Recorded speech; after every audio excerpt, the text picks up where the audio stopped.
Now we're starting with news alert that's just coming in. Pakistan Army post resorted to small arms firing from posts across the line of control opposite Kupwara, Baramulla, Poonch, Nowshera and Akhnur areas of the Union Territory of Jammu and Kashmir. Well, this is the 8th consecutive night of Pakistan provoking India along the line of control after the Pahalgam attack. Indian Army troops responded in a calibrated and proportionate manner. Now for the latest on this, WION special correspondent Idris Lone is now joining us live on the phone line. Idris, thank you so much for joining us. This is the 8th consecutive night of provocations by Pakistan. What's the latest on this, Idris? What can you tell us? Well, absolutely. From the last 8 nights, Pakistan Army has been resorting to unprovoked small arms fire from the post along the line of control, as well as we've seen on the international border. This last night, they also broke the ceasefire in Kupwara, Baramulla, Poonch, Nowshera and Akhnur sectors. Let me tell you that the DGMOs of India and Pakistan had spoken over the hotline on Wednesday to discuss the continuous unprovoked violations by Pakistan. But despite that conversation, the ceasefire violations across the line of control and international border are continuing.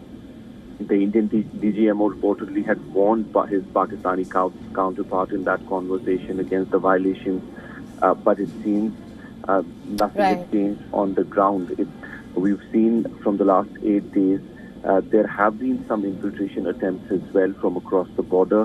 One of the infiltration attempts was foiled by security forces, wherein 2 terrorists were killed and arms and ammunition was recovered from their operation site. It could be a cover to the terrorist groups to cross over into the Kashmir territory, and it is also basically engaging the Indian Army at various posts in at the line of control and international border, because Pakistan basically is at the moment tense. They don't know how India is going to respond to the Pahalgam attack. That is one of the reasons that they're on their toes. Absolutely, Idris. Of course, there's panic in Pakistan. This is the 8th consecutive night of provocations from Pakistan as well. But just for our viewers and better understanding here, could you also get us up to speed with all the operations that are underway in various sectors in Jammu and Kashmir? Well, there are 4 major operations that are taking place in South Kashmir, in Pahalgam, basically in Anantnag district at 4 places. We've seen the first operation that started in the Baisaran and adjacent jungles is still being carried out. We've seen that there was one place where basically security forces came in very close contact with the terrorists. There was a brief gunfire also, which was heard from the operation site. But so far, they've not managed to nab the attackers of the Pahalgam attack in that area. But we believe from our sources that those terrorists are still hiding in the area. We've also heard from the investigative agencies that there were 4 terrorists in total. 3 of them carried out the carnage, while 1 of them was outside the fence where he was giving a cover, basically keeping an eye where the security forces will reach and keep an eye on them as well.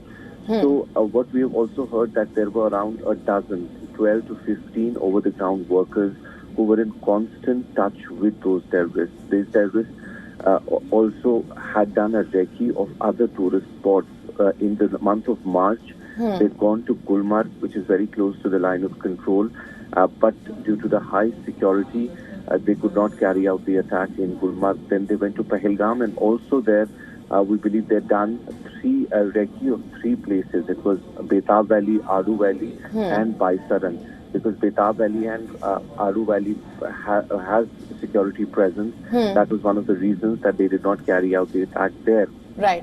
So they carried out the attack in Baisaran, where they could easily flee into the jungles. But security forces are carrying out massive combing operations in the jungles, along with the commandos and with the help of drones and helicopters.